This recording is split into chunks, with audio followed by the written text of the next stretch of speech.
Chapter 54. They're cannibals. I would like to speak with them privately. Cassie shot the girls and their mother a look. The mother took her girls away while Cassie returned her attention to the teens.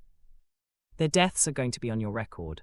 I would advise you do not kill but knock out your attackers, and we'll have them persecuted for their actions, she cautioned with a stern look. Godfrey nodded and after some talk left with Isaac. He didn't bother arguing. What exactly could be the punishment for such people backed by large guilds? The moment they were in jail, everyone would know who put them there, further dragging them into trouble. Well, everyone had their opinions. The next day, as he walked into his classroom, a sudden silence swept through the room. Orwen, who was right by the door laughing, froze. Siegfried and Maldred turned away, and Dale clicked his tongue, pretending to focus on his phone. Godfrey looked around before walking toward his desk. He had just realized something. They could fight and still flow amongst themselves, but he was the oddball, one who came from the bottom and rose to the top. This odd occurrence indirectly made him an outcast. No one knew what to expect from him, probably because he didn't flaunt his dominance by needlessly gathering lackeys to boss people around. He wasn't like them, and therefore, he was alone. The moment he sat, the conversations returned but quieter. It was like they expected a confrontation, but none of the bullies dared look Godfrey in the eye, not after Isolde's brutal bashing and his domineering victory at the cafeteria. As Godfrey was about to open a book, his eyes fastened on a paper placed neatly on his desk. It was rather rare for something to be dropped there, and everyone made sure they steered clear of it. Siegfried would have read it, but after seeing his life flash before his eyes once, he tucked tail like a true wolf. Upon opening it, the words "I'm sorry" were boldly written, and below it was the name Lucy. Godfrey tilted his head toward her. When she noticed his glance, she quickly hid her face. Raising an eyebrow, Godfrey simply opened his book. They would be having tests soon, another avenue to increase their points, and everyone would be working on showcasing an advanced skill. Advanced skills were adaptive skills far rarer than the usual. An example was Mountain's Achilles shield. Some advanced skills were even more unique and unpredictable than that, and some basic adaptive skills like Ballista's Trailblazer were variants that could seemingly grow stronger with mana. It wasn't exactly considered an advanced skill, but it was close enough. The only two Godfrey watched out for were Snow and Cecil, whom he was certain had both learned advanced skills. They were his competitors. He also guessed Cecil must either match or even be stronger than Dale now that she had endured the harsh terrain of the undead desert. Her summon skills must have grown deadlier. Her advanced skill had to be something that either reinforced defense or dealt devastating long-range damage. And Snow's, without question, had to focus on sheer firepower. The versatility of his summon made him a hassle. Godfrey wasn't even 100% certain he would come out victorious against Snow. Snow's illusion and petrification could easily bring down a 7 summon. His analytical thoughts and considerations for the upcoming test shattered when his ears picked up the nearby conversation. "Is it just me, or does Godfrey look really handsome today? He must be working out," one of the girls whispered, sneaking a peek at him. Godfrey could almost curse his ears. "You laughed when he almost fell off the balcony back then," another mocked. "Such looks are a waste if he isn't strong enough to put them to good use. At least now, I have my eyes on him for tonight's party," the girl replied smugly. "You're joking, right? He already knows you." "Not when I'm done with my makeup. He won't even recognize me," she replied confidently. Godfrey scoffed inwardly. This is absurd. He was about to read when a shadow loomed over him, prompting him to lift his head. His eyes narrowed at the sight of Snow. "What do you want?" he frowned. Snow stretched forth an invitation letter, his face as placid as ever. "Congratulations. You've been invited to the grand party tonight, where Manhattan's king wants to meet you." Godfrey skeptically took the invitation letter. "It's off campus and there'll be students from other schools, including Polaris, so make sure you dress well. Don't come there in a uniform or sweatshirt," Snow added as he left. Has Nexus Club recognized Godfrey? Cecil's eyes darkened. At the rooftop, Percival emerged from the door, his eyes locking on the tall teen with short, snow-white hair. His hands were buried in his pockets as he stared into the vast expanse of the school. "John," Percival called sharply, "why did you send an invitation to the sophomore? I know his closeness to Isolde irritates you, and you dislike him more than anyone else."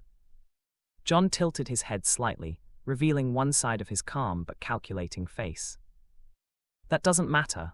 My duty as king is to fish out the elite and train them to become the next leaders, to maintain Manhattan's prestige. I hope that's all there is to it, Percival replied, but as he turned to leave, John spoke again.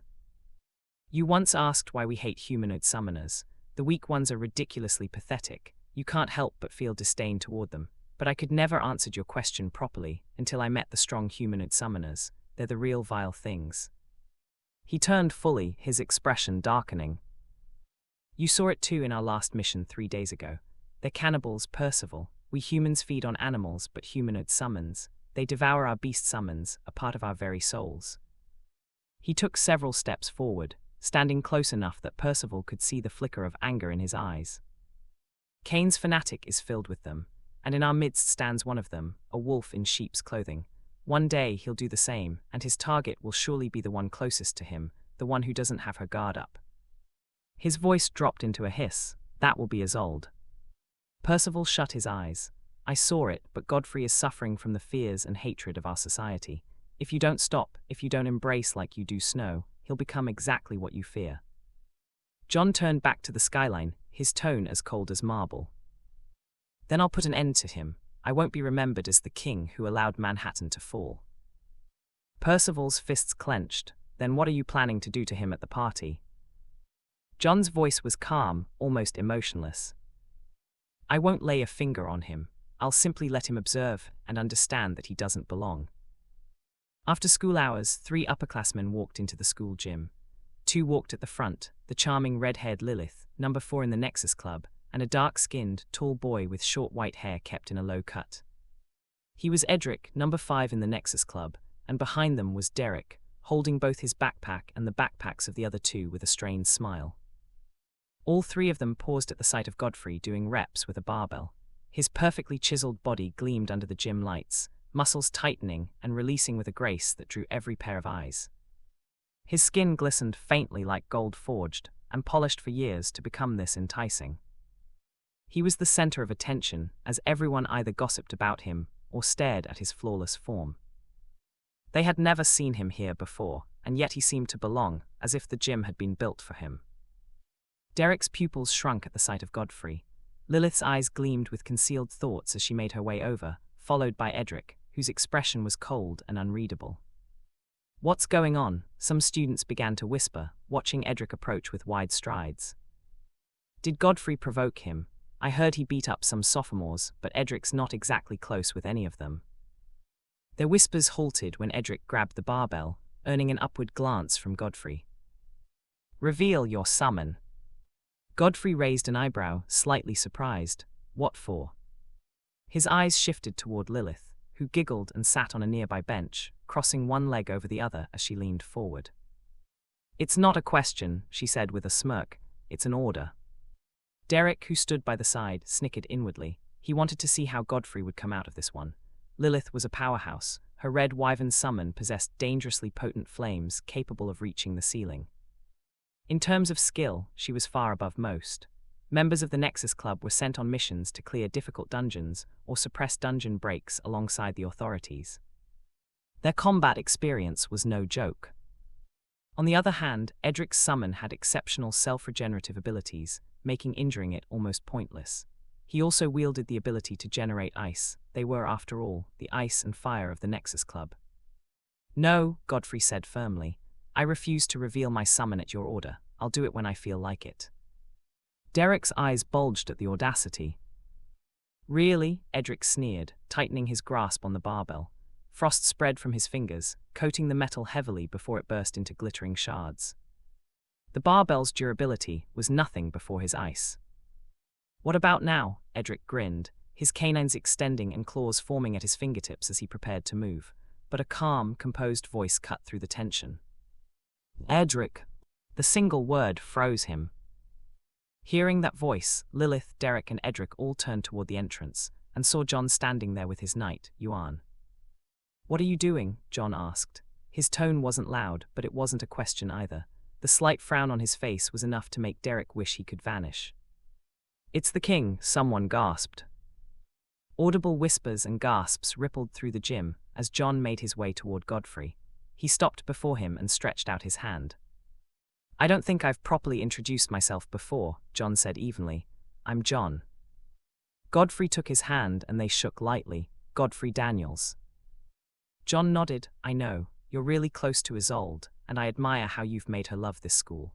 She hasn't even complained about staying in the dormitory and only sees the good in it. He smiled while Godfrey remained silent, studying him. Now I know you don't like me, John continued, but I must do my duty as king to keep order. Godfrey raised an eyebrow. I haven't really seen any order since I transferred here. There was an order before you came. You're just the problem, Lilith snapped sharply. You mean the order of beating up those weaker than you to put them in their place? What's wrong with carrying your own backpack? Godfrey shot back, staring straight at her. Lilith's hair flared, catching fire with her anger. Of course, the next thing is to throw your fist, Godfrey thought inwardly, bracing himself. But as if she could hear his thoughts, Lilith nearly exploded, until John raised a hand.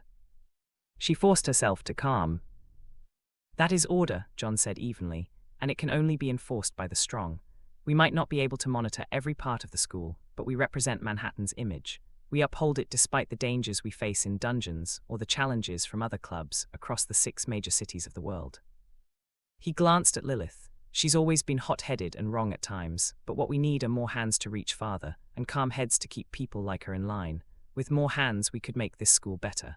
Don't you agree? Godfrey pondered briefly. That seems plausible.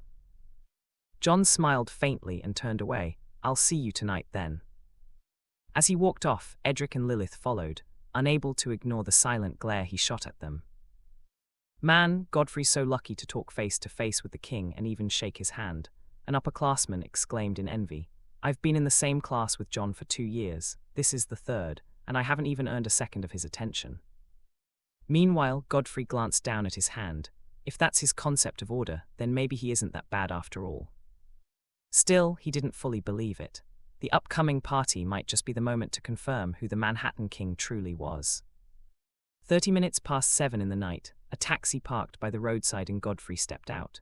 He wore a short-sleeved wool shirt, navy blue pants and a pair of sneakers, simple yet refined, the kind of outfit that enhanced his natural charm. His bag had been packed by Victoria under the direction of her mother, who ensured her son always looked neat and captivating both indoors and outdoors. The outfit made his ocean blue eyes pop, golden strands of his hair hanging slightly above them. With one hand buried in his pocket, he made his way toward the venue. The loud music hit him first. His gaze swept over the crowded street filled with students from different schools. Laughter, chatter, and flashing lights filled the air, but what truly stood out were the parked luxury cars lined along the road. Each one was like a masterpiece, the modern equivalents of the Mercedes, Rolls-Royce, and BMW of the past century, only far more sophisticated. Among them gleamed the famous Copycat, a premium vehicle capable of transforming into 5 other models. A creation born from the genes of a shape-shifting beast, came on foot. An 18-year-old leaning against the wall of a building with other boys and girls the same age as him crackled, smoke curling from his lips. What stunned Godfrey the most was that they were smoking. The faint glow of their cigarettes flickered like dying embers against the evening air. He's quite handsome. Come here, which school are you F? One of the girls paused mid-sentence as Godfrey shot them a glare, his eyes gleaming subtly with mana. The aura he projected made the hairs on their skin rise. Godfrey walked past them without another glance, his calm yet imposing stride silencing the laughter that had filled the alleyway. The moment he entered the main venue, disbelief and grave shock covered his face. It was like the courtyard of a mansion, with a massive, sparkling blue pool at the center. The courtyard sloped downward with stone stairs built into its sides, leading up to a large terrace. Students filled the entire area, some laughing, others dancing, but what caught his attention was the number of them drinking and smoking openly. There was a wide dance floor before the mansion, bathed in dark lighting. Even so, Godfrey could make out the silhouettes of those moving there, the elites of different schools. He couldn't believe these were students. "Hey, pretty boy, come join us," a female voice called out, drawing his gaze to a group seated around a low table. In their midst was a wheel covered in small glass cups filled with colorful alcohol. Each time they spun it, laughter erupted as someone was chosen to drink and answer either truth or dare. "I don't drink alcohol," he replied coolly, walking past as they booed and called him a liar. Rubbing his temples, Godfrey ground his teeth. "I'll just speak to John and leave." He went straight to a bar, ordered a fruit drink, and sat quietly. Turning the chair slightly, he gazed at the mansion some distance away. He knew John was in there somewhere. On the second floor, seated near the massive floor-to-ceiling window, were two girls who drew the admiration and respect of everyone in the room. One was Seraphina, the pink-haired queen of Polaris, and the other was Elizabeth, queen of Blue Rose High, another private school, though lower in ranking than Polaris. Elizabeth's night-black hair and sculpted face made her a rival in both beauty and presence to Seraphina. They chatted casually, but when Elizabeth's eyes drifted downward, she caught sight of a golden-haired boy seating by the bar. He stood out like a diamond among gold. "Do you know who that is? I don't think I've seen him before," Elizabeth asked, intrigued. The moment Seraphina looked, her eyes widened. "That's Godfrey." "Godfrey, you know him?" Elizabeth blinked in surprise. Seraphina tried to remain composed, but found herself glancing at him again and again. "He's the sophomore at Manhattan, the one I told you about, the one who killed 2 sandworms." Elizabeth's lips parted in astonishment. "He's that Godfrey." She took another long look at him. "Then what's he doing down there with?" A scream cut her words short as a girl fell from the dance floor into the pool with a loud splash. "You've got to be kidding me. I was dancing with a 3.1 low tier trash all this time." Lucian sneered, brushing his long hair back, his pinky grazing his eye patch. Laughter erupted throughout the place. "She's a Manhattan student, right?" a guy beside Godfrey asked, chuckling. "Tusk, the standards of Manhattan have dropped. Why would they even allow such a girl to come here?" Another boy spat in disdain. Godfrey shook his head when he realized the girl was Lucy. She emerged from the pool, gasping for air, but before she could climb out, Lucian stepped on her head, pressing her down. Hard lines appeared on his forehead. "Who asked you to come out?" he spat, shoving her back underwater with his foot. Edric appeared with Rosalind, their fingers intertwined. After Lucian whispered something to him, Edric extended a foot toward the pool. Ice spread from the tip of his shoe, sealing the entire surface in seconds, trapping Lucy beneath. "Did he just?" The boy beside Godfrey couldn't finish, as laughter and nervous chuckles broke out. Some of Lucy's classmates hid their faces, too afraid to speak up. "She seems comfortable," Rosalind muttered, crouching near the edge of the pool. Lucy's muffled struggles beneath the ice sent faint ripples across the surface. "It's probably because her summons a land crab," Siegfried added mockingly, bearing a grudge since Lucy rejected him for Lucian. "Let's make a game out of it. How long do you think she'll last? 8 minutes, 10, 15, Rosalind said loudly enough for others to hear, and soon the boys beside Godfrey began placing bets, laughing like it was entertainment. They counted out loud, minute after minute, until 10 minutes passed. Lucy's hands pounded weakly against the ice, her face flushed red as she ran out of air. Her eyes pleaded for mercy. Lucian crouched smirking. "You can do better, you're a crab, think like a crab." "If you had actually paid attention in any of your classes," Godfrey's voice cut sharply across the noise, "you'd know that crabs can't think, they react." Lucian's smirk vanished. His head lifted, and when his eyes met Godfrey's, he froze. He stumbled a step back, shock rippling through him. Rosalind's laughter died instantly, fear glimmering in her eyes. The students nearby turned toward Godfrey, confusion in their faces. "Who's he?" they whispered among themselves as he approached the pool. "Sit down," Edric barked, fury burning in his gaze. Godfrey scowled, lifted his right foot, and slammed it down. The ice around his feet exploded, and the rest cracked apart, shattering into fragments. Water burst upward as Lucy broke the surface, clinging to the pool's edge and coughing violently. "Do you know who you're going against?" Edric growled, stepping forward. "I'll break you before Isolde returns." Godfrey clapped once, his expression unreadable. "I don't curse much, but you're a foolish coward, someone who'd rather watch a Manhattan student, an underclassman, be humiliated so badly just because of what summon she got. Does it hurt you because you're a humanoid summoner?" Edric grinned, his voice dripping with mockery as the crowd reacted. "I actually thought the Manhattan King had a different perspective," Godfrey said, his tone calm but cutting. "But he's the same as the rest of you, standing there, watching someone who looks up to him get frozen underwater by his so-called hand." His gaze lifted to the rooftop of the mansion, where John stood beside a few others. Godfrey had noticed him the moment Lucy fell, watching, saying nothing. "And you think it's right to slander the upper echelons of Manhattan in public?" That cold voice came from his left. Godfrey turned, eyes narrowing as Snow approached with slow, deliberate steps. It seemed he was already fed up and wanted Godfrey to understand exactly why he was the second strongest, and Godfrey only the third. The beautiful wings of a butterfly appeared at Snow's back, and with a single flap, he shot forward, traversing the distance between them in an instant. His eyes shimmered like green glimmers were trapped within, and in the next moment, Godfrey found himself standing on a cliff. Deep darkness stretched all around him, endless and suffocating, and even one step in any direction would send him spiraling downward into the abyss. A war exploded between his mind and body. He knew this wasn't real, but his body screamed otherwise. The fear of death, as anyone would face in such a situation, plagued him relentlessly. No matter how much Godfrey tried to deny it, he just couldn't force his feet to take that one deciding step. Is he fighting with himself? What's he doing? Elizabeth frowned as she watched Godfrey glance around, confusion etched on his face. He's in an illusion. Snow has grown up perfecting his illusions, and by now he's already a master. It would be difficult for anyone to differentiate his illusions from reality, Seraphina replied, her tone calm yet faintly impressed. Snow finally grew satisfied watching Godfrey struggle, and threw a punch straight at his face. Know your place, he muttered, only for his eyes to widen as Godfrey caught his fist midair. Godfrey held Snow's fist firmly, and slammed his own into the white-haired boy's abdomen. Snow flapped his wings in panic, launching himself backward and out of Godfrey's reach, his expression twisting in disbelief.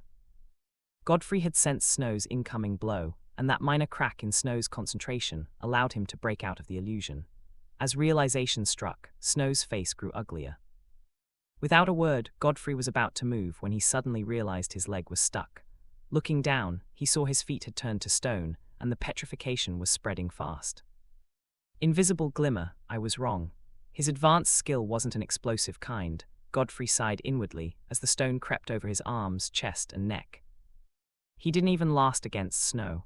It's a pity that Snow's abilities are too versatile, Seraphina said, sighing as Godfrey's body turned completely to stone. Seeing this, Snow scowled, but unbeknownst to him, a good distance away from the venue, a glowing diagram flared, and Ballista stepped out from its center. He aimed his giant bow upward, and launched an arrow that streaked through the night sky like a golden meteor.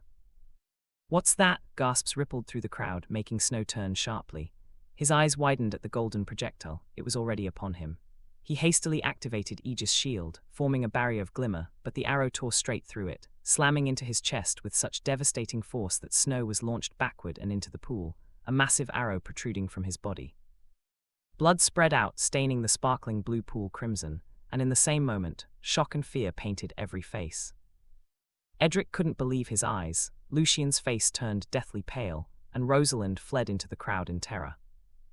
She knew what had happened. It had to be that eyeless, frightening-looking knight with the giant bow.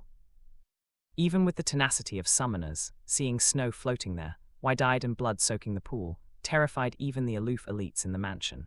Those whose summons could heal rushed to his aid before he bled out completely. Snow could indeed petrify the body, but the mind remained conscious. It was supposed to be a form of torture, but in Godfrey's case, it had become an advantage. I'll kill you, Edric roared, leaping over the massive pool, his punch set straight for Godfrey's head. But someone caught his blow, and even then, the shockwave blew hard against the faces of those behind them. Edric's eyes locked onto Percival. What do you think you're doing? He hissed. Defending someone who isn't in the state to fight back. And haven't you embarrassed yourself enough? Percival snapped coldly, his tone sharp as ice. While they faced each other, Elizabeth, Seraphina, and several others noticed the petrification fading. It wasn't supposed to fade unless Snow himself used his glimmer to undo it. However, there was another reason, and Seraphina realized it at once. He's a dual summoner. His physique is naturally stronger than Snow's, so the petrification was bound to be temporary. It would have been different if it was done by his summon, she explained quietly to the perplexed Elizabeth. This isn't how I planned the party, and I am not happy that such a disturbing individual was brought here. Alastair, who stood on the rooftop beside John and a few others, spoke with controlled anger. His eyes locked on Godfrey, who had fully recovered. You will be punished for destroying the mood of this party. The moment he said that, several broad, muscular men in suits emerged. They were highly trained bodyguards from one of the most prestigious security firms in Manhattan, the Red Wolves, known simply as RW. 15 of them stepped out, huge, broad-shouldered, and stone-faced, their cold eyes fixed on Godfrey without the slightest recognition that this was just a teenager standing before them. To make it fair, Alistair said with a smug grin, you'll have to defeat all of them without a summon and without any skill. The statement drew laughter from several corners of the crowd. It's impossible, someone exclaimed. Defeat a team from one of Manhattan's top security firms without a summon or skill. I might as well be hanged, another muttered, shivering at Godfrey's fate. Godfrey frowned deeply. This is unfair, Percival said sharply, glaring at Alistair. But John stepped forward. Percival, if you don't step away, I and the rest of Nexus will be forced to act. His voice rose as he continued coldly. He almost killed our newest member right before our eyes. From henceforth, Godfrey, you are banned from becoming a member of the Nexus Club. Percival's brows furrowed. Being banned from Nexus meant Godfrey could forget about his dreams of becoming valedictorian or even reaching the top 10 because so many mission points were reserved for club members. Those outside the club could only chase after the scraps that remained. He's finished, Elizabeth muttered softly as Godfrey suddenly burst into laughter. His laughter was sharp, unrestrained, yet beneath it, everyone could feel the heat of his anger. He laughed hard, then scowled, eyes cold. I would never want to be found among people like you anyway, he said flatly. Just what gives him the mind to laugh? Nathaniel, who stood behind Alistair, whispered in disbelief, while Percival silently watched Godfrey, his expression unreadable. What did I expect from the son of the man who stood alone against 100,000 orcs, knowing if he continued to intervene, Godfrey would have to face John and the Nexus Club, who would undoubtedly bring him down? He shut his eyes. I've tried my best, Mum. Saying that, he walked away. I'll watch you scream. Edric spat, glaring at Godfrey as he also left, creating a great space for the bodyguards to handle the scene. Godfrey faced the 15 encroaching red wolves with a solemn face. He had come to the conclusion this was a setup, which had been planned by John. Gaining his trust was part of it. But he wasn't going to let them have fun. Godfrey had learned boxing from the age of 8 and had also practiced hand-to-hand combat with Victoria Wright until he came to Manhattan. Hand-to-hand combat was his forte. With a stomp, his body lurched forward and his knee connected with the face of the first bodyguard. With so much force, the man shot backward. Godfrey took advantage of the momentum, grabbing the heads of 2 others and slamming them into the ground. Their skulls cracked against the stone. He deflected a kick with his palm, but just then 2 daggers pierced his back and his eyes went wide as a short scream left his mouth. Another bodyguard ruthlessly slammed his feet into Godfrey's face, but it didn't move. Instead, he received a murderous glare from those glowing blue eyes. Godfrey could see everyone pointing, talking, some smoking with nonchalance. Was he a spectacle? Enraged, he stopped being careful with his strength. His fist snapped the femur of the bodyguard who tried another kick, and he launched an uppercut, sending the man into the air. Others brought out daggers, lunging at him from all sides. For every blow and cut Godfrey received, he returned a strike that cracked a bone, a kick that bent his target at an unnatural angle.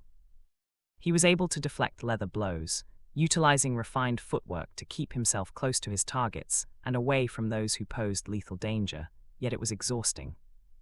Fighting 15 skilled men, all high tiers who rose back after taking blows, except those with broken bones, made him go all out. Strengthened by adrenaline, Godfrey punched and kicked so hard that the onlookers became horrified. At the end, 14 guards lay groaning in agony. Some had fallen into the pool, some were at the bar, some on the grass, while Godfrey stood. He had cuts in different parts of his body. His white shirt was stained with the crimson of his blood. Marks of bruises and a bleeding head were the result of the battle, as he panted like an exhausted lion. Yet he went after the last bodyguard, the man who had thrown those 2 daggers. The bodyguard charged with a blade, but Godfrey grabbed the blade, snapped it in half, and slammed the remaining length into his shoulder. The impact sent the bodyguard to his knees, his shoulder dislocating and the scapula cracking from the sheer uncontrolled force. Had it been a normal human, his bones would have shattered like glass and his organs ruptured. Silence swept through the venue. Not even the music played as the DJ couldn't believe his eyes. Nathaniel's face changed. He defeated an entire RW security team. Percival's eyes flickered. I can't even do that without activating a skill. He had to accept it. Godfrey proved to be an unmatched monster when it came to fighting without a summon, a place where many were vulnerable. The silence in the venue said it all. All they could hear was Godfrey, cut and bloody, panting heavily. John folded his arms. I've reconsidered. The ban is lifted. You've proven, even beyond my words, that you're fit for Nexus Club. I hereby pronounce you our newest member. Godfrey looked at him with a placid expression. He had nothing more than 2 words for John and his club. I refuse. He staggered, almost collapsing into a cluster of chairs on his way out, but Percival rushed to his aid. On their way out, he was surprised to see a lot of sophomores following them. Have they lost their minds? Elizabeth exclaimed as she saw the sophomores leaving with Godfrey. Seraphina's eyes gleamed as she watched the shock on faces like Edric and Lilith. She couldn't see John, but it would be worse on his face. They have seen a leader. Manhattan has 2 kings now, and that's why people like Godfrey have never been allowed to rise. It's clear he's faced tough opposition, so how's he still standing?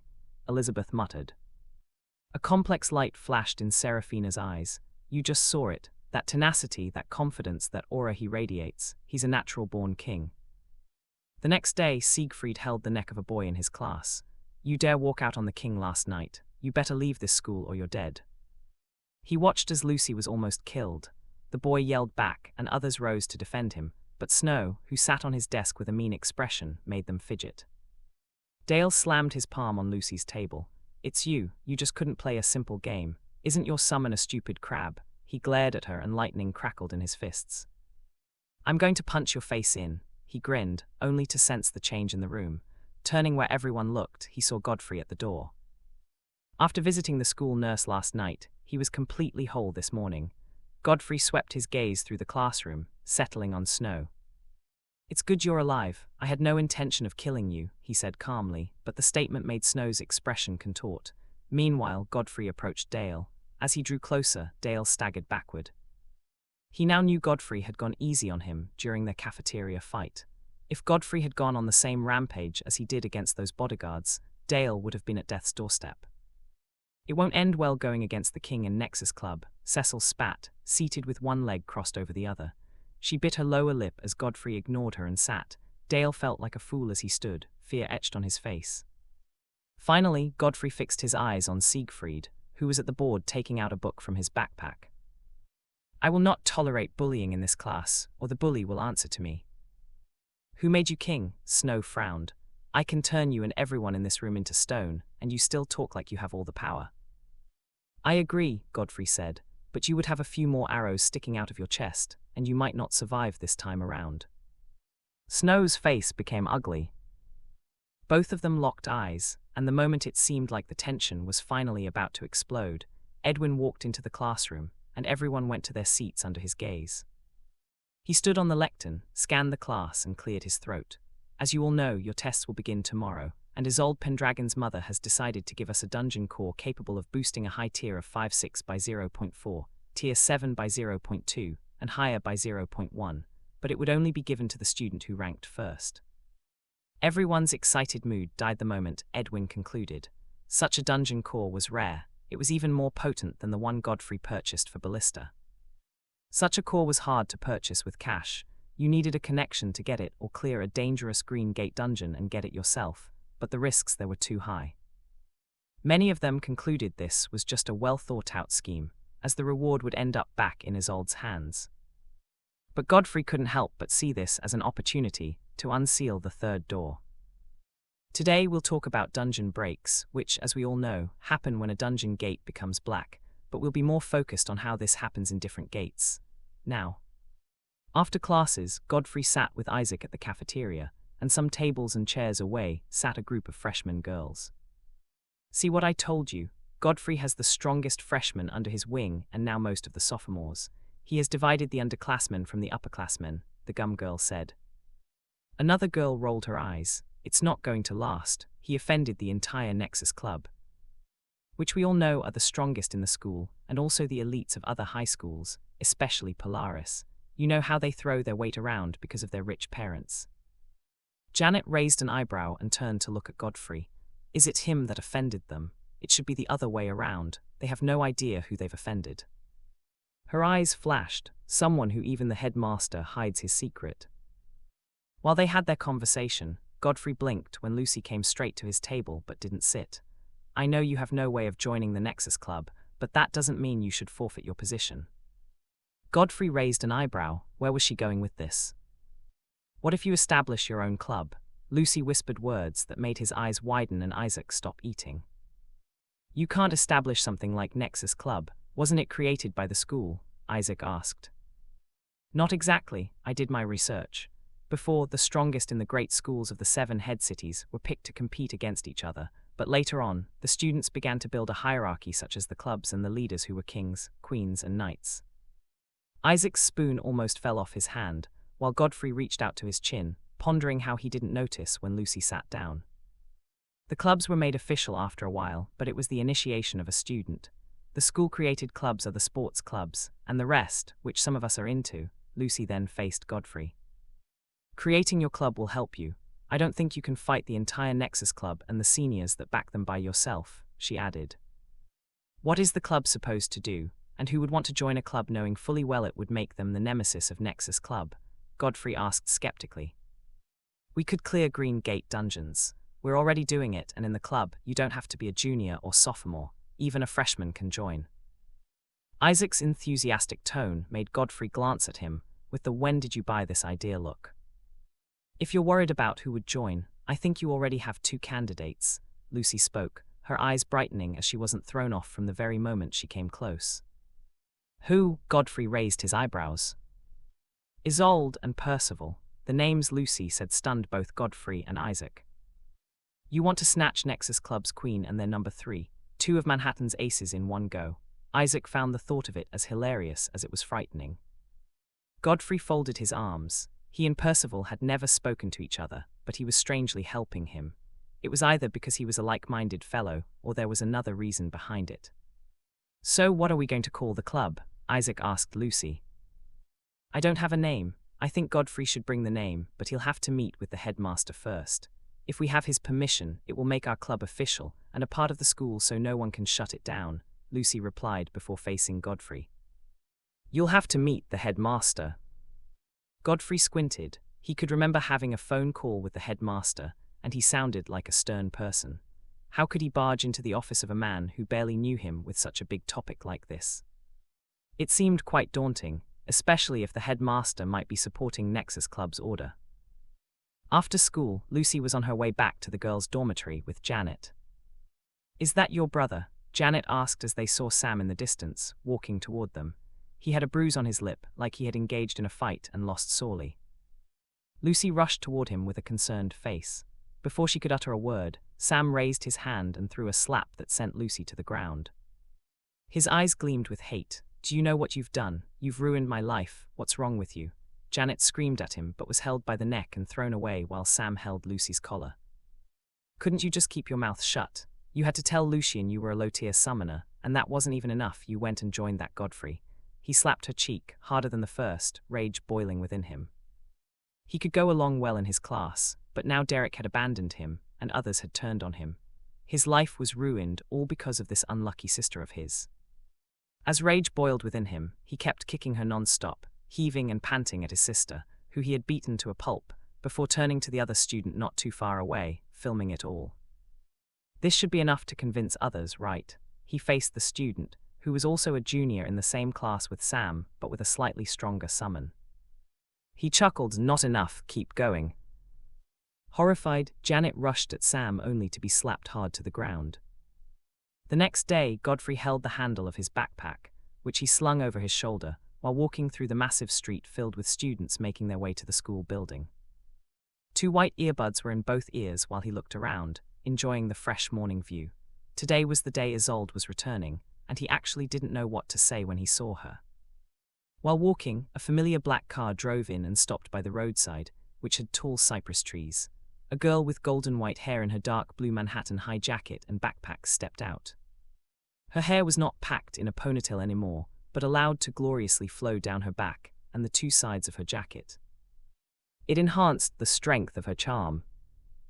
The sight of her caused a ripple throughout the multitude of students, many of them whispering to themselves, some even felt inferior. Meanwhile, Godfrey removed his earbuds, and she also removed hers as they locked eyes with over 100 meters separating them. An awkward smile appeared on his face, while Isolde revealed an angelic smile. The driver squinted as he watched Isolde approach Godfrey. Isn't he the one Miss Isolde has been seeing in her visions?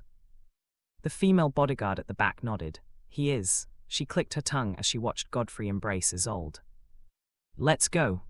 While the car turned and left, Isolde was flushed, her cheeks bright pink as her eyes danced about. You're growing more audacious, she hissed as Godfrey released her. The envious glances of onlookers were none of his concern. Why weren't you online? I called and texted over a dozen times. You forgot to mention a dozen times every single day.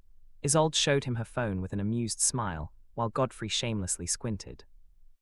That's not all, you'll be seeing more. His response made Isolde chuckle. So what's your response? Why didn't you reply? Godfrey asked again. I went to an island, and there's no connection there, not even electricity.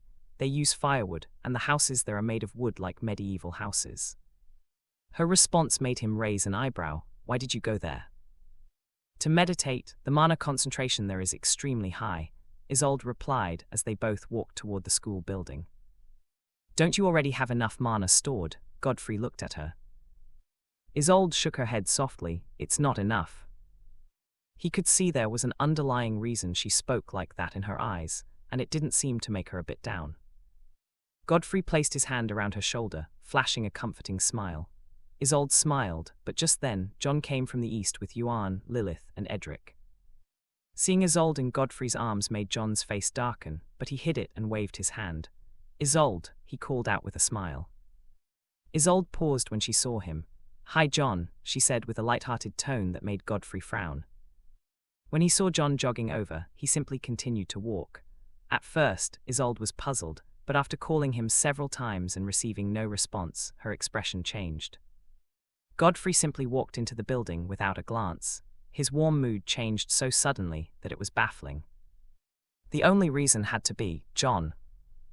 What did you do to Godfrey? She snapped at John, who raised an eyebrow. What did he say I did? Don't play games with me, John. He was fine a moment ago. I don't want to see you around him anymore. Don't make me repeat myself, Isolde snapped. John's face became ugly. You're choosing Godfrey over me. I have been with you since elementary school. Everyone thought you had a summon, but I was the only one that knew you had no idea what your first summon truly is. I protected you until you later awakened the dragonfly and the wyvern. John, Isolde's voice softened. Just don't hurt my friend. I'm not going to spare anyone that wants to take my place, John said firmly. Isolde frowned. No one is taking your place. The moment she said that, John leaned down, an obvious attempt to peck her.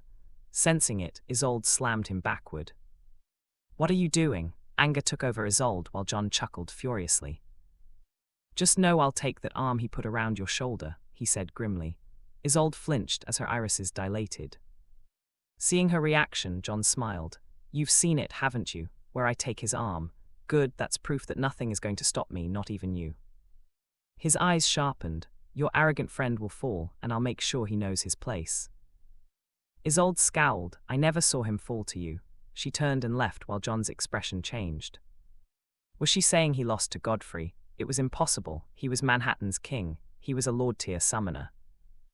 Lilith, he turned to the red-haired girl, who felt glad seeing John and Isolde end their conversation on a bad note. Keep your eyes on Godfrey, every move. The moment Isolde appeared at the entrance of the classroom, she got the attention of everyone. Those who first saw her either gasped or tapped those close to them. Our queen is back, one of them muttered. She's stunning, said another who couldn't control his mouth. But Isolde's eyes were on Godfrey, who wore his earbuds and was currently reading a book. She went straight to his desk and stood before it, but seconds went by and Godfrey didn't even tilt his head. Finally, getting fed up after a while, Isolde waved her hand before the pages of his book. Her actions earned her a placid look from Godfrey. Please don't act like this. Isolde's words caused a mini uproar in the classroom, but everyone made sure their voices were controlled. Do you think it's because of what happened at the grand party? Isolde is Manhattan's queen and a member of Nexus. Does this mean she's now enemies with Godfrey? A girl asked another. Isolde is close to John. I mean, everyone knows they've known each other for a long time. She's going to have to choose a side. Godfrey and John can't coexist in the same place, the other girl replied. I hope she chooses to side with Godfrey. The girl didn't even finish her statement when she saw Godfrey walk out of the class. Isolde dropped her bag at her desk and went after him. In the corridor, Godfrey was stunned when Isolde embraced him from behind. It made him pause. He shut his eyes. Random thoughts of what Isolde discussed with John, or the fact that she might side with him, poked his mind from every side. It was a kind of feeling that said it was better to cut off now and face the ugly reality with a prepared mind later on. But the negative thoughts in his head cleared up as she embraced him. A small, guilt-ridden smile appeared on his face as he tilted his head to the girl latched behind him. Shooting Star released a new song, and I've been listening to it. Isolde's eyes widened. What? He grabbed her hand, and they went to the rooftop where he sat, backing the railing and tapping the spot beside him, with one earbud in his hand. Isolde bit her lower lip. Godfrey's handsome face and the allure of Shooting Star's song were too tempting, but she looked at the door, knowing they were supposed to have their test from today. "We have a test," she said, trying to convince herself, but sat down and took the earbud. Her eyelids closed when she began to listen to the song. Godfrey chuckled, lifting his head to the sunny sky, and exhaled. Just then, the door opened, and one of their classmates appeared. "Mr. Edwin is in the class." "What?" Both Godfrey and Isolde shot to their feet, racing down the staircase. When they appeared at the classroom, Edwin glared intensely at them from the moment they stepped into the class until they sat down. It was worse for Godfrey, as Isolde also glared at him. "Your phones and backpacks will be returned to you after the test." The moment Edwin said that, Godfrey noticed his backpack and phone were gone, including his earbuds, and the text slip appeared on each person's desk. He picked up a pen, wiggling it in between his fingers, while reading the first question. Amongst the options below, one is correct. There are two types of summons in existence. A. Primal and chimeric. B. True and false. C. Hybrid and tribrid. D. Land and water. Godfrey's eyes gleamed when he saw hybrid. The types of summons known were indeed primal and chimeric, but his summons had all been hybrid. He had come to figure out that it had to be the beast that was alchemically fused to them. The knights could be considered primal summons, and the beasts used to alter them were chimeric. Blackout State gave them access to this hybrid state, where they could use both powers as one, thus being strong enough to handle foes above their original strength. That all aside, he picked the first option. After answering some other questions, Godfrey suddenly noticed Lucy's seat was empty. It was at this moment he realized she wasn't in school. At the end of their test, everyone went about talking about how they did during the test, while some began to prepare for the next. A few slept and used their phones. "Hey guys, check your phones. There's something in the class group. It's Pat." Siegfried couldn't finish as he burst into laughter. The class went wild as everyone checked their phones and saw the video of Sam beating up his little sister while throwing curses at her. "All she knows how to do is get beaten. I can't believe she's in our class," Maldred snickered. Is this supposed to be a sibling fight or a sibling beatdown? These are the kind of pathetic people that are drawn to Godfrey. Cecil, who sat on Snow's desk chatting with him, said softly, while Snow watched the video silently. He shot a glance at Godfrey and scowled inwardly. Some students hurriedly brought their phones to Godfrey as he wasn't in their group. The moment he saw it, Godfrey's eyes flashed. After school, Godfrey went to the girls' dormitory with Isolde and a girl in the class who was close to Lucy. Godfrey watched her knock on the door, calling out to Lucy several times, but there was no response. "Try calling her phone," Isolde said. The girl tried, and just when it rang, it was silenced. Godfrey landed a Spartan kick against the door, destroying the lock as the door swung right open. They walked into the lobby and found Lucy peeking out of her room, shocked at the sound of the door being slammed open. "Lucy," Godfrey's eyes narrowed. His stern voice made her involuntarily open the door, revealing her heavily bruised face. It was even worse than the video. Clearly, she had received more beatings. Noticing the glances she gave at the other door, he knew the one who gave her the new bruises had to be her doormate. "She hasn't been healed. Who locked you in here?" Isolde asked, a heavy frown on her face. "Let's leave for the nurse first," Godfrey said before Lucy could reply. Just then a yell pierced the air. "Who broke my door? Lucy, I hope you did not leave that room, because if you do, I'll dip your head inside the squatty potty." Beatrice, the third-year student and Lucy's doormate, walked into the room with Sam behind her. Their expressions changed when they saw Godfrey and Isolde staring at them. Sam's eyes went wide. "What are you doing here? This is a matter concerning siblings," Beatrice said curtly, but Isolde appeared before her in an instant, her hand raised. "Isolde," Godfrey bellowed, alarmed that Isolde would get another suspension, because once that slap landed, Beatrice would be sent flying through the wall, or even more, seeing the disgust written on Isolde's face. Sam gulped while Beatrice fell to her knees, the gust of Isolde's movement blowing hard against her face. Isolde's glare bore down on her, suffocating her. She honestly did not believe Isolde would react like this after being suspended. Beatrice had thought, like most of the third years, that Isolde would act like a true queen and distance herself from Godfrey after her returns, but it seemed like she had distanced herself from them instead. Sam shivered as he took 2 steps back. "I was angry, I did not." Isolde slammed his head against the door. "So am I," she spat. "Stop," Godfrey held her arm. Edwin walked into the room, his eyes locking on everyone before settling on Sam and Beatrice. "Did you forget such actions are prohibited during this period?" "You reported," Sam's eyes widened. Godfrey shrugged. "You broke school rules." Edwin folded his arms. "Let's go see the headmaster." He nodded at Godfrey and vanished with the 2 terrified upperclassmen. "So that's why you went to the staff building before heading here?" Isolde raised a surprised eyebrow. Godfrey stood in the nurse's office, both hands buried in his pockets. Isolde sat on a chair, her leg crossed one over the other, while the nurse was beside Godfrey, examining Lucy. Although Lucy was completely healed, the nurse was concerned she was affected mentally. After all, she was beaten by her own elder brother and locked inside the room for an entire day.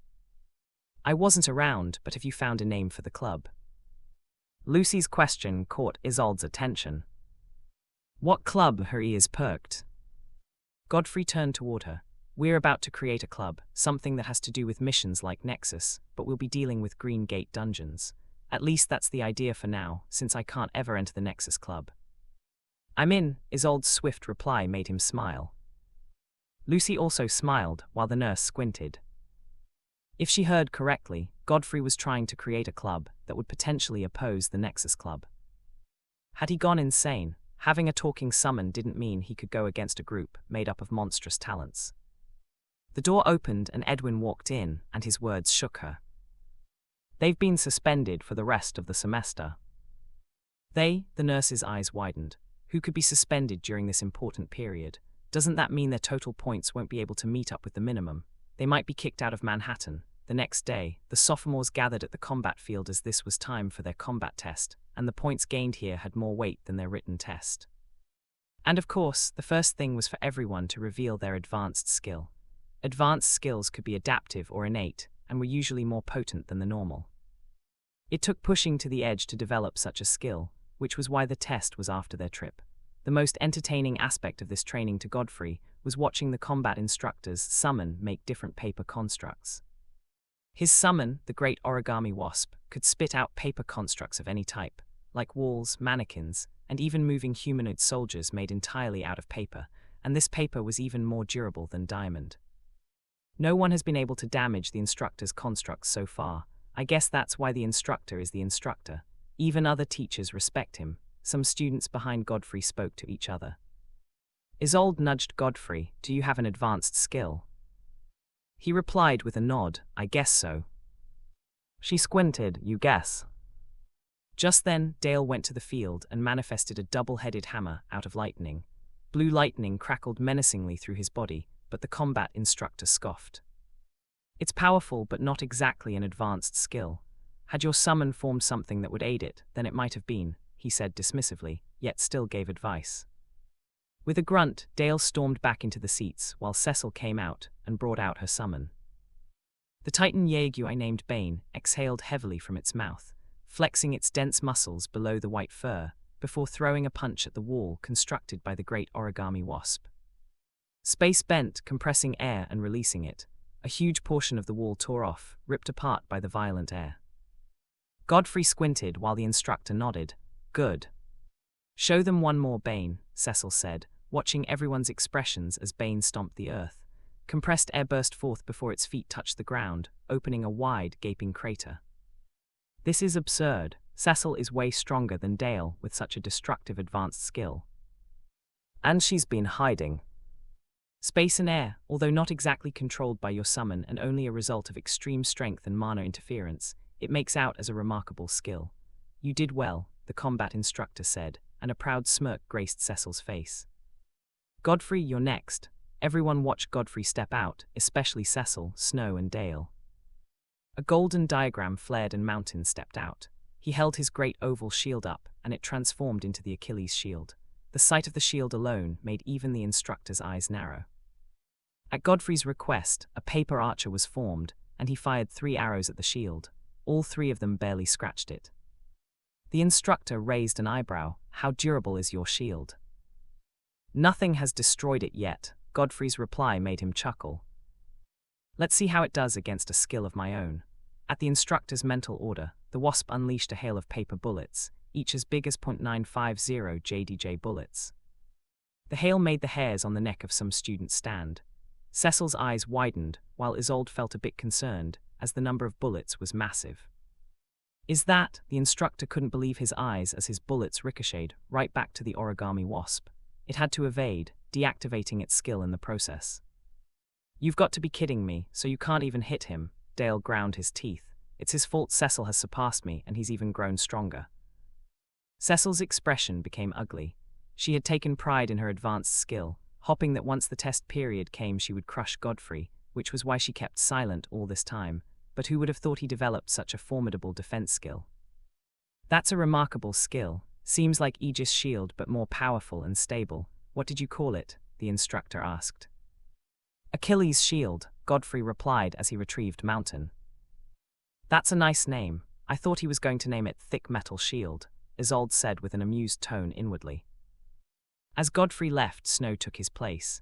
His summon flew out of the portal he opened, and with a flap of its wings, silver glimmers, a type of glimmer they had never seen before, gathered, forming a ballistic bolt.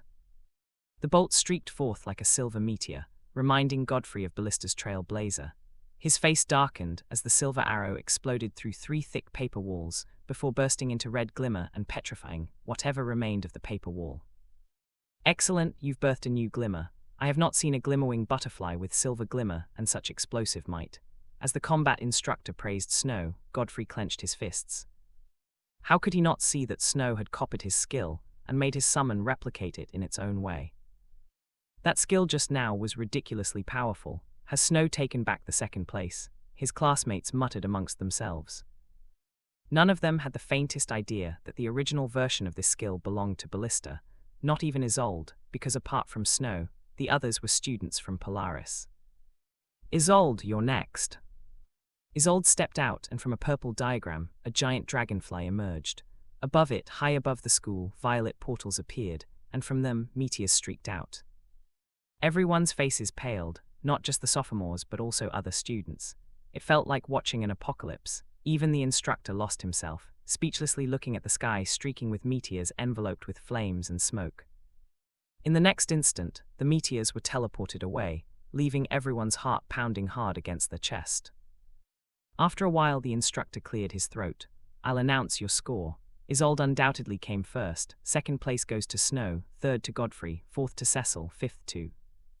Godfrey didn't even listen to whatever the instructor said after hearing his rank. His eyes landed on Snow, who wore a smirk, glancing at him from the corner of his eyes. Now this is just the first part. Tomorrow will be an actual combat test to show how your summons fare in a fight. Skills are powerful, but without good execution they're useless, the instructor announced and dismissed them. On their way back, whispers fell into Godfrey's ears. So Godfrey has dropped to third place. His skill wasn't bad, but Snow's skill is just too impressive. I mean, he birthed a never-seen type of glimmer, someone else replied. Godfrey didn't look happy. He was beaten, how is he supposed to be happy? There's still tomorrow, Isolde encouraged, concerned when she saw Godfrey's dark expression. He nodded, but just couldn't let go of the thought that Snow had developed this glimmer. He was being praised for by stealing the idea from him, and he wanted to step all over his face like it came out of his own head. Trailblazer was a unique skill, almost like an innate one, not like the regularized item manipulation and elemental infusion. Like I said, hearing Snow's light voice made him turn. The white-haired boy was walking beside him. No one made you king. Snow's eyes gleamed. You might have defeated me once, but I was careless back then. I will let you understand why I'm still and will always be better than you by tomorrow. His voice was light but not low. The entire class walking through the corridor could hear it. Snow had made a declaration, and from the skill he just showed, this wasn't a weak threat. The next day, the instructor made everyone pair up with a partner. Each victor would then face off with another victor, and the cycle repeated. Mountain breezed through it all until the Golden Knight captain once again stood before Cecil, the same summon it couldn't fight over a month and some weeks ago. The Titan Yaeguai's eyes blazed with bloodlust. It still had not forgotten Ballista, and Mountain looked like him. It launched a powerful kick, space twisted and compressed air blasted out. Mountain activated blackout state, his golden armor turning crimson as he rose from 5 to 6. The gauge screen picked up the new tier, forcing Cecil's eyes to narrow. Wasn't it just?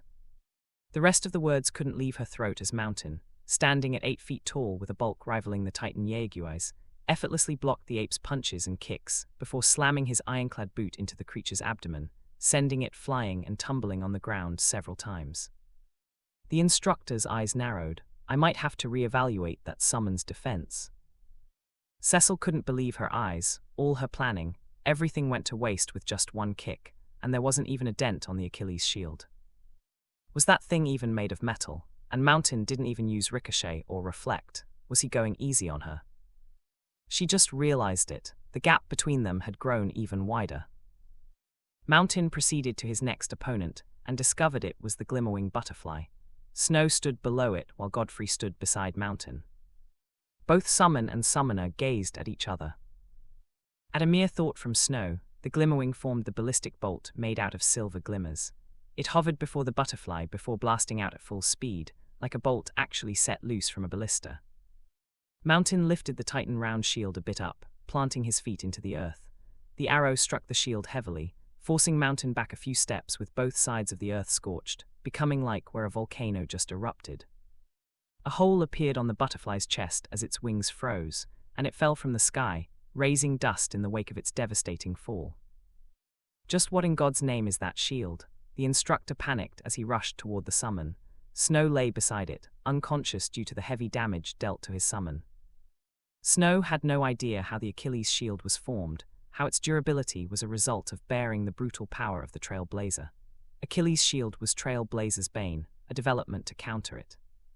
Copying it gave him the same end that almost killed Ballista when the shield was first created. Godfrey has almost killed Snow twice. At this point, Snow might as well stay out of his path or die at the third try. Cecil's face paled at this thought. After Snow was taken to the nurse, Godfrey faced his next opponent. He didn't know what expression to make as he faced off against Isolde. As much as Godfrey cherished their friendship, coming out on top was the priority, and he was sure Isolde had the same mindset since she seemed to have a knack for excellence. Isolde summoned her white wyvern, whose thick alabaster scales shone brighter under the sunlight. It towered imposingly behind Isolde, white, chilling mist leaving its nostrils. Ballista and Mountain came out of a golden diagram by Godfrey's left and right, both activating blackout. Ballista drew his bow, lightning crackling through its length with great might.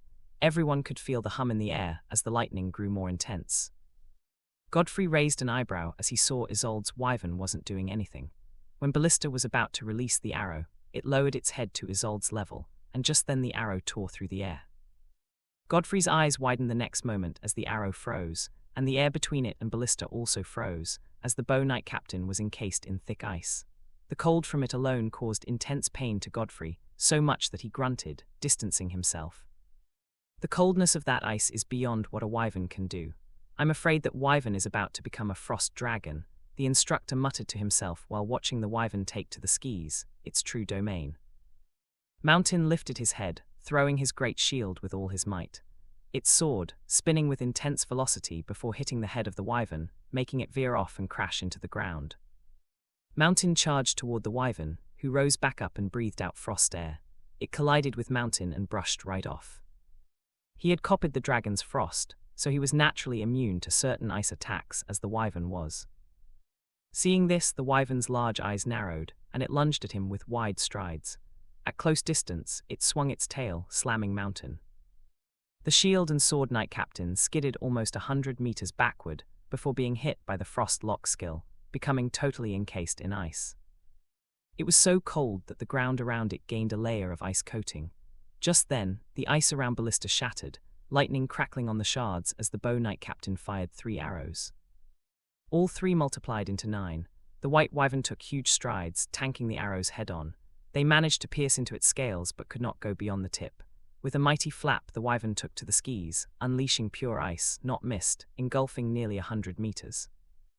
Both Godfrey Mountain and Ballista were frozen in what looked like a giant ice lotus from afar. Grace, Isolde yelled, and the beast made the ice become snow, which harmlessly fell off the bodies of Godfrey and his summons. "Are you okay?" Isolde approached, wiping off snow from Godfrey's shoulders. "You're strong," Godfrey admitted, not regretfully, as he knew the gulf between them couldn't be crossed easily. She stood at the top of Manhattan. No one knew if she or John was stronger. On to the next. Isolde wins the part for Best Summon. We're moving on to the test for the Summoner, which is you without your summon skills. Just you and your own skills. Everyone looked at each other. This last test had to do with strength, speed, and reflexes in relation to combat skills. During our freshman year, Cecil dominated. "I know you're strong, but we all know there will be mana suppressors during this test. You won't have the powerful physique gained from being a dual summoner, and Cecil has trained in the ancient Muay Thai, even going against some major professionals," Lucy whispered to Godfrey as they made their way indoors to the venue. "Ancient art, I heard they're quite powerful when mastered completely.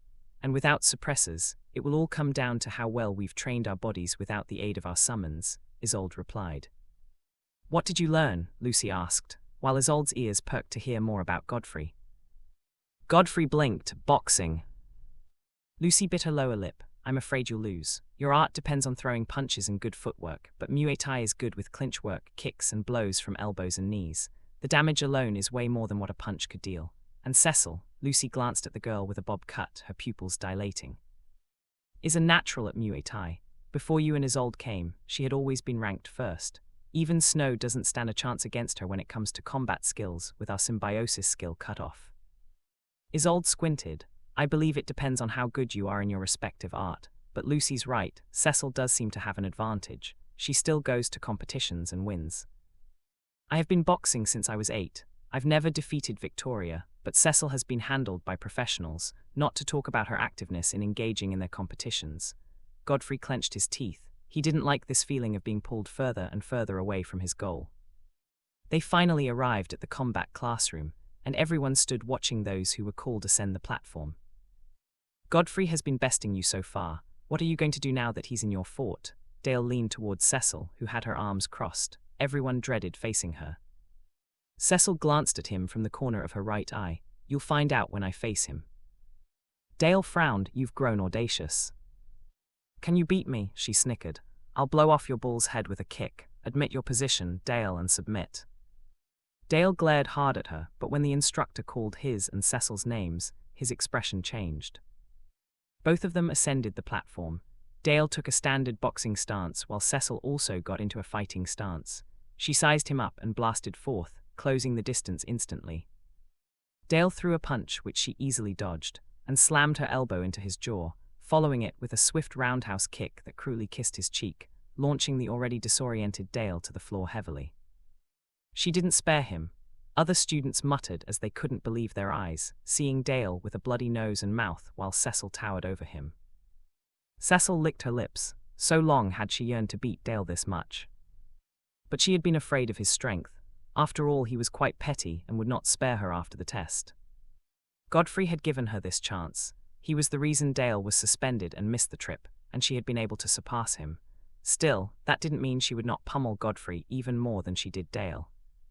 After all, that pretty face of his seemed well built to receive hits.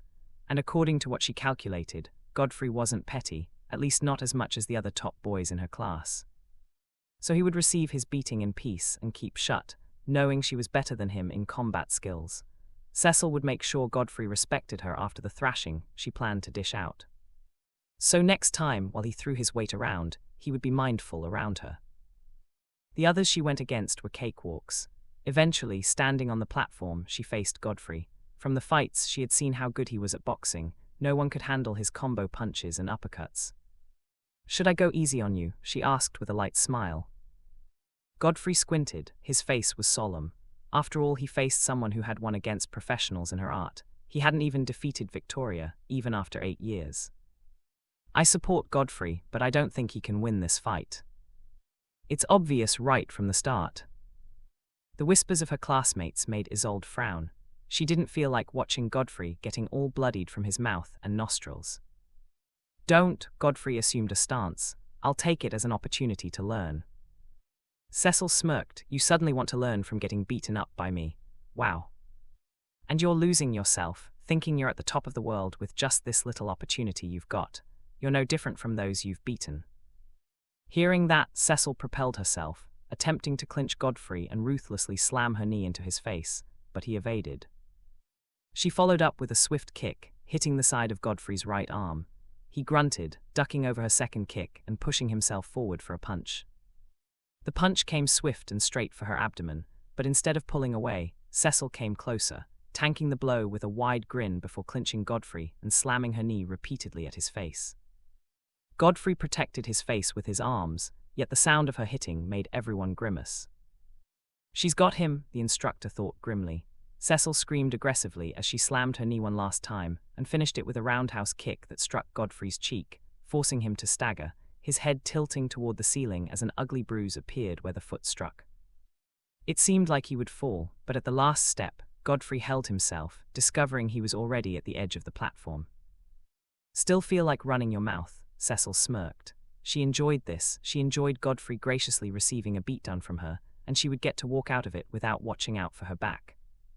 You're not bad, Godfrey steadied himself, locking his eyes on Cecil, but was that all? Hearing that, Cecil chuckled. You're one good punching bag, all that and you still beg for more. She closed in, throwing a flurry of blows with kicks, but Godfrey began dodging them by a hair's breadth. Just when it seemed her blow would work, he would slip off.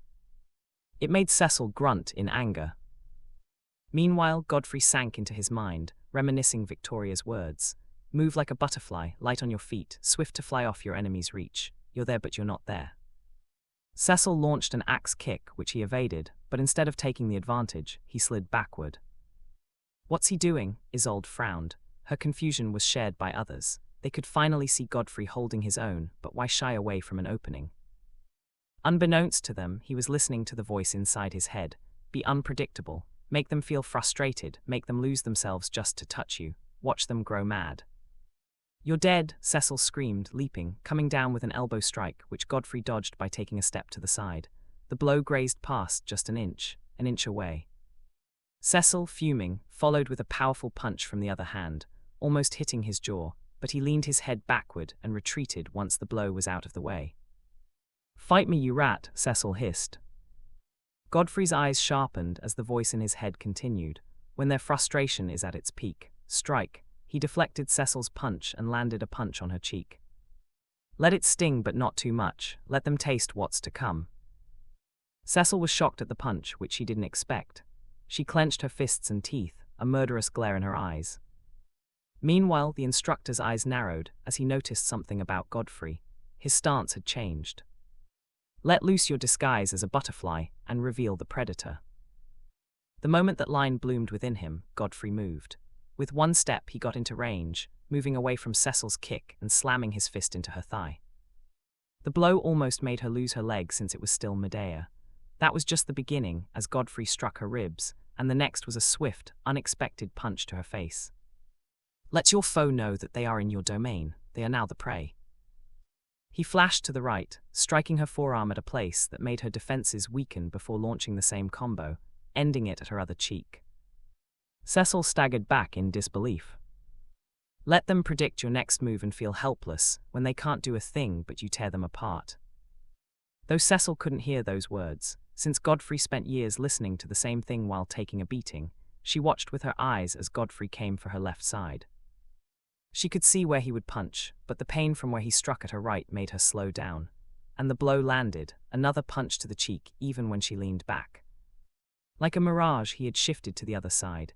It felt like his speed was soaring as the fight progressed.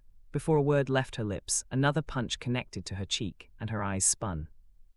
The sound of Godfrey flickering around Cecil, landing heavy and piercing blows with undeniably flawless and strange footwork, made Dale absolutely horrified. He couldn't see a strand of mercy in Godfrey's movements, not one tiny bit of restraint. He flashed from here to there, throwing a hailstorm of punches while Cecil could barely make a counter. "He's lost himself," Siegfried paled as white as a sheet of paper. Finally bite, Godfrey connected an uppercut, lifting her off her feet as she fell back first like a pole, collapsing on the platform, looking unrecognizable and unconscious. "Godfrey," Isolde gasped. He turned. "Isolde, are you next?" Godfrey asked with an innocently blank face. The thought of it frightened Isolde, as she reacted like a cat before a bathtub filled with water. She had good combat skills, but what Godfrey displayed was beyond her. Without the aid of the symbiosis skill, she feared her end facing Godfrey, especially when he had that blank face that did not seem to recognize friend from foe. "I quit, I won't fight Godfrey," Isolde said, facing the instructor. Despite knowing of her strength, not one sophomore felt it was advisable, especially with Cecil lying there with ugly bruises and a swollen face. She had been literally beaten black and blue. "That's a good choice," the instructor replied to Isolde's statement inwardly. "Just who trained that boy? It would take all that I have to bring him down, and that's if he revealed everything. There might be more." His back felt cold as some staff came in and took Cecil to the nurse's office. Godfrey sat in the classroom with other students after all their tests, staring at Edwin. "Isolde," Edwin said out loud, "you surpassed Godfrey with 100 points, but that was really close." Edwin himself felt shocked at the result. According to the combat instructor's remark, Godfrey had a perfect score in Best Summoner. A perfect score with a personal review, stating there was nothing that could be taught to someone like him. Who in the world trained a 16-year-old to become so skilled? And what kind of willpower and torture did Godfrey go through to be so good that the combat instructor, a man employed for his combat skills alone, would give him such praise? Clearing his throat, Edwin shrugged off his shock. "Isolde, follow me to the headmaster's office. The rest of you know that your marks are being calculated, so keep trying to be better.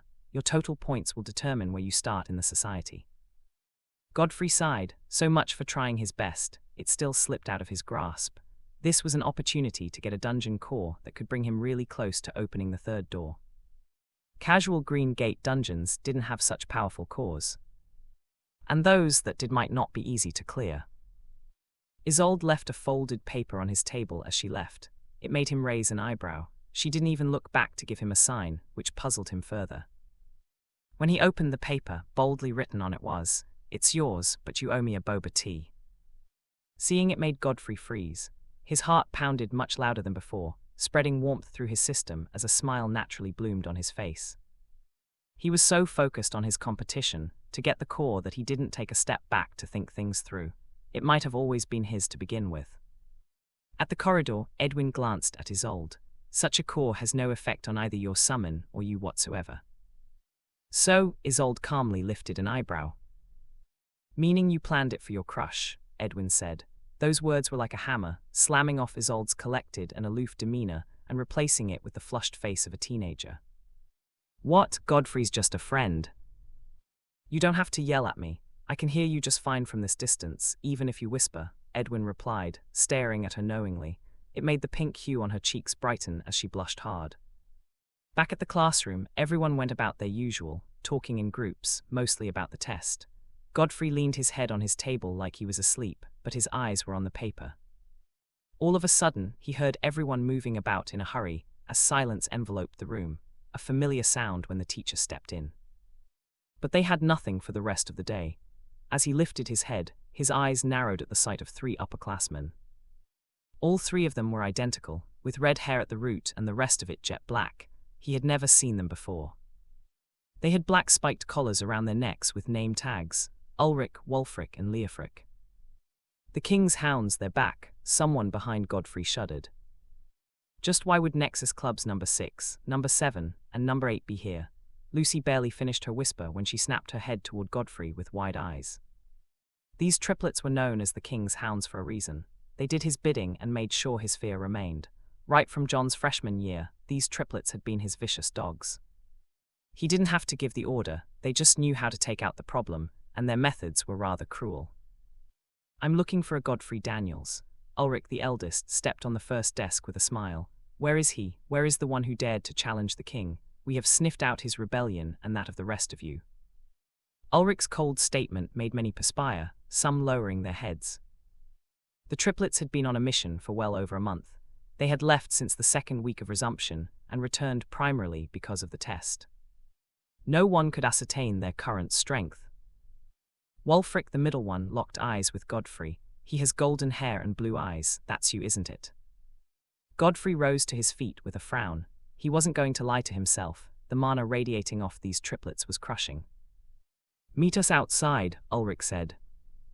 "Why should I do that?" Godfrey replied.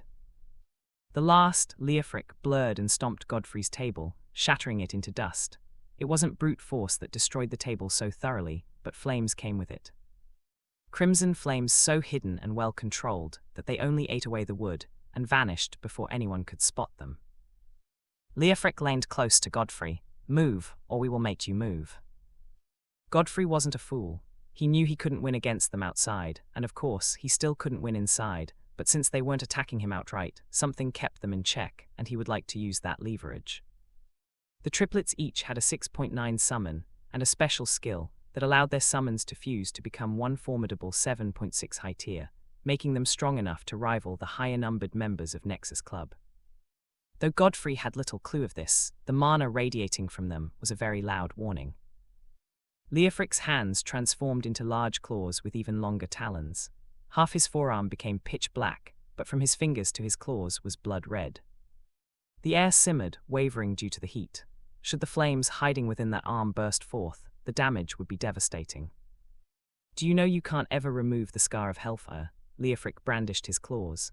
"Once it touches you, you're scarred for the rest of your life. Now, I promise not to use my claws if you step out." Ulrich chuckled. "He's already afraid. That's good. Keep your tail tucked between your legs and obediently bow your head to the king, and you might never see us again." He turned to the rest. "The same applies to the rest of you. Manhattan has one king. There is no Shadow King, and there will definitely be no other king except John." Ulrich glanced at Godfrey. Leofric shot Godfrey one last glance and walked off with his brothers. "I can't believe a kitten dared bare his fangs against John, and it's all because we've been gone too long." Wulfric II smiled softly. "Coming here was a waste of time. For all we've heard, the blonde is all bark and no bite." Not too long after, Edwin entered the classroom with Isolde. "There'll be an after-party, a little time for you guys to bond," he said with a wide smile as his students' faces lit up. It would just be them meeting up at an eatery, but that was enough to ease their nerves after the preparation for the test and the effort put in to attain more points. While the atmosphere heated up with conversations about the after-party, Isolde looked at the empty seat beside hers. "Where's Godfrey?" she muttered, subconsciously glancing at Lucy, who shook her head, meaning she had no clue of his destination. It made Isolde bite her lower lip as she looked at the dungeon core in her grasp. Her golden-orange eyes glowed when she thought of presenting it to him at the party. She was dumb. Whispers of the king's hounds reached her and Edwin's ears, which was why they rushed back, but the class was intact and Godfrey was missing. Her first reaction was panic, but Lucy's expression told her he wasn't with the hounds. But that raised another question: where was Godfrey? Julia, the school nurse, lifted her head toward the door and saw Godfrey. Her pupils dilated. "Has he been injured again?" she thought, staring at the golden-haired teen who had one hand in his pocket. "I'm here to see Snow and Cecil." Godfrey's statement made her eyes widen. She rose up and pulled the curtain aside, revealing Snow and Cecil lying on their respective beds. They were completely healed and were probably resting, but at this moment, both of them, whose beds had considerable distance between them, frowned at the sight of Godfrey. Facing them, Godfrey breathed out heavily. "I'm sorry, I lost myself back there," he said towards Cecil before facing Snow. "I wasn't happy when you suddenly gained a remarkable skill by taking inspiration from my summon and deliberately rubbing it in my face. I apologize for damaging your summon that badly." Both teens were stunned for a moment. They could see that the fault was there, painfully so, yet why was Godfrey acting like he didn't respond like any of them would in such a situation? "Why are you apologizing?" Cecil asked. "I want fewer enemies," Godfrey responded coolly. He was strong enough to make demands now, and if they wouldn't drop everything and let it slide, since he who was attacked first had done so, then the line would be permanently drawn. Snow sat up. "I have just one question. Are you truly the Shadow King?" "What?" Godfrey was stunned by the question. "What do you mean?" Snow tilted his head towards Cecil. She told me that you're a king tier summoner. I heard it from the headmaster's secretary, saw it as a juicy story, and uploaded it anonymously on the school board, but Mr. Edwin threatened me with expulsion, so I had to pull it down. Julia, the school nurse, couldn't believe her ears. This golden-haired kid was a king tier summoner. Godfrey had shock written all over his face. Seeing it, Cecil lifted an eyebrow. Based on your expression, you really had no idea. Godfrey stormed out of the office, his mind a storm. He was actually a king tier summoner. Godfrey had been skeptical about the tier of the palace, as he didn't know if this third door might be the last, but knowing he was actually a king tier summoner blew his head. His heart pounded loudly as exhilaration filled his chest. Didn't this mean he had the potential to stand at the top like the likes of Isolde? Chasing and competing with her wasn't just a fleeting dream anymore. More importantly, his dream was definitely a possibility. No one would dare work his mother like a horse anymore. He would take up his father's mantle and shield her. Neither he nor she had to evade the topic of his summon anymore. Godfrey couldn't control the urge to tell her that he, her son, was a king-tier summoner, that he had the potential to become king. He wanted to show her his knights, tell her their names and everything about them. That dam of withheld emotions, all he wanted to say but endured, waiting until he grew stronger, burst from his heart. Godfrey realized he wasn't that boy who trained night and day to improve his fighting skills, who thought even if he didn't have a summon, backing down wasn't an option anymore. His future wasn't bleak. Unable to hold himself, he took his phone and called his mother. The number you have dialed is currently not reachable. Please try again later. Thank you. The call ended. Godfrey tried again and got the same result. Upon dialing the number the third time, the call went through, but the face that appeared on his screen wasn't his mother. Godfrey, how have you been? The woman, a doctor who worked under his mother, asked with a pleasant smile. I'm fine, where's my mum? She's currently busy. Go have fun with your friends, she has to work. The woman's response made Godfrey frown. Just then, his mother took the phone. Godfrey's smile died halfway when he saw her pale, exhausted face. Hi baby, how are you doing? She barely finished before she began to cough. Godfrey's frown deepened. You're not supposed to be working in such a state, are they? Dr. Valentina, there's an emergency. A group of combatants from Pagoda Guild have been rushed in from a dungeon. A voice rang from his mother's side. Clearly, someone had entered the room. My schedule is already tight, and can you please give me some time to speak to my son? Valentina responded softly. People are in a life and death situation, but you prefer speaking to your perfectly healthy son. A familiar masculine voice rang, and Valentina waved at Godfrey. I'll call you back, bye, sweetheart. Mum, wait, Mum, the call cut off, leaving Godfrey hanging. His face distorted, eyes darkened with rage as his palm trembled. That masculine voice belonged to Mr. Scott, a fellow high-ranking doctor who had tried several times to get his mother to marry him, but she turned him down. He could perfectly recall when he visited that hospital. Godfrey was 8 years old back then, but Mr. Scott approached him, asking to allow him to date his mother, and he replied with a no. Scott's response was to call him Roland's vermin, that he was a pest damaging his youthful mother, who needed a man by her side. Though he never told his mother, that sentence never left his mind. It lingered like some memories that never faded. Thanks for watching. Please subscribe and like the video and comment down if anything wrong in the story, and if have any suggestion to a new novel, or want next part of any series, comment down.